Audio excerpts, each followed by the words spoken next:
going on, guys? It's your boy Nistro from All Play Games. We got our boy Jake here, right? Yeah, with the Madolche goo. Yeah, he's gonna show us his Madolche deck that he swept Swordsoul with last week. I play this deck because I own all the cards, and it's actually not too bad.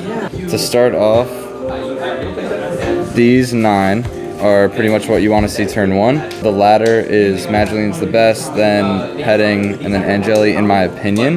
Drawing multiple of this or this is very good. All of these cards completely start your combo. So those are the main 9 Madolches. 2 Hoot Cake, 2 Messengelados. I'm a big fan of 3 Messengelato. It just sucks so much to draw. If you play 2 and you draw 1, then your combo is super minimalized. So like, it's super tough building this deck because 3 is so good when you have 2 or more in your deck. If you have 3 in your deck, you can resolve all 3, which is crazy. 2 just is the most consistent. And then Hoot Cake isn't really good to draw, but Pudding Sis, you gotta play the 1 Pudding Sis. Pretty much the standard Madolche lineup. Every Madolche deck I see plays that. For non-Madolches, I play 3 Shifter in the main. In theory, this card is insane because you can do your whole combo and then end your turn with no cards engraved, and then during your end phase, crack a Shifter. They go, they can't do anything, and then when you draw, you can add it back to your hand with Glass Souffle, which is a combo you can do as well with Herald. I play 3 Herald because you can small world for either of these cards, and Herald also stops Nibiru, which is like the biggest threat to this deck. And then the last monster is the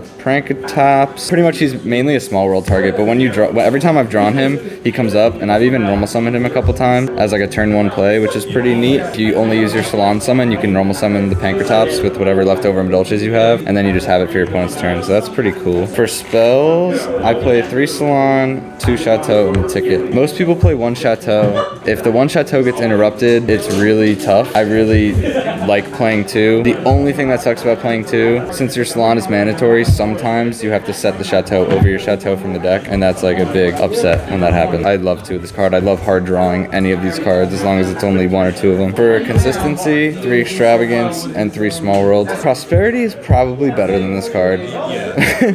But I don't have any beef with Extravagance. I just kind of play this deck as an Extravagance build, so I just play 3 of every Madolche in the extra deck. I honestly really like getting extra cards sometimes because it helps you break your opponent's board. And then Small World is just exactly what the deck needed to fix broken hands. The last spell is the Call by the Grave. The deck's really tight, so it's hard to play Nobleman. But yeah, I always confuse those cards. But you probably could play a build with Crossout Designator. I mean, I just really think this card is super good in the main, but so far it has not performed that way. Those are all the spells. Trap, 3 Impermanence. Pretty standard. It's extra good in this deck because it's not a monster, so it doesn't interfere with your Madolche cards. 2 Promenade, you gotta play 2, just so when you use 1 on your opponent's turn, you can set 1 for your turn so you can stop something else. And then I play the Gravedigger's Trap Hole. This was a big card in this deck a while ago, and I still think it's just as good. Even times when I draw this card and it's just like an extra back row I have, it always comes up. Every single effect that it negates, people use this format. Shuffle it back with Glass Souffle so you can use it again. So the extra is pretty standard for my list at least. So 3 Tiramisu, 3 Glass Souffle, 3 a la mode, 3 Sistar, and my techs are these 2. So I find a lot on my opponent's turn when I summon Petting Successor and then summon another card, it ends up being a level 3. Hoot Cake's staying there because it can't be destroyed by battle, and then when you draw for turn, you can use the 2 level 3s you have to either make whatever you need. So like you can negate a monster effect or you can pop a back row. Whatever you need at that moment, and then the Rafflesia, which comes up all the time. Marcus tries to Ash Blossom here, and very smartly, our Madolche player has set up Trap Tricks Rafflesia, accidentally detaching 2 to send Gravedigger's Trap Hole negates the effect of anything that activates in hand or grave. Why not Jesus? Pretty much every time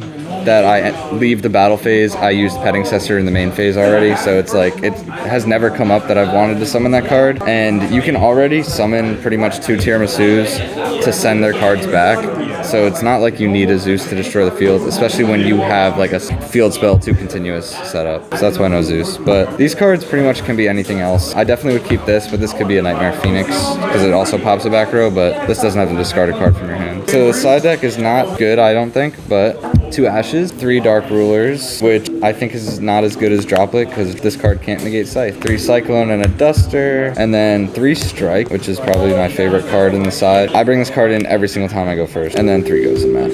Does your deck have draw power? I mean, besides extravagance, like no. You kind of just have to hard draw the strike. I would say if your deck has draw power, you can side in judgments if you go first. Yeah, even drawing one strike and doing the full combo, you end with another negate, which is the promenade. So you have that negate, you have a super hard negate, and then you just have a big field. Goes and match. All the Madolches are earth, right? Yeah, they're all earth. That's the deck. You don't want to play Nibiru since...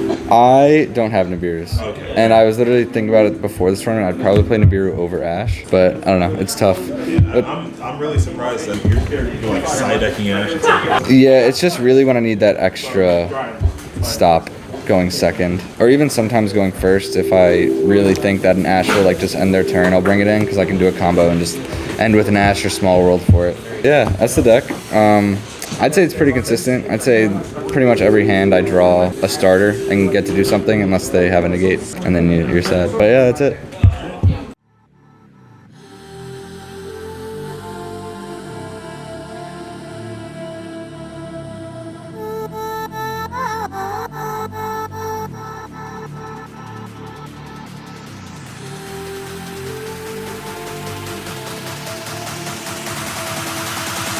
Blaze blue, blaze blue.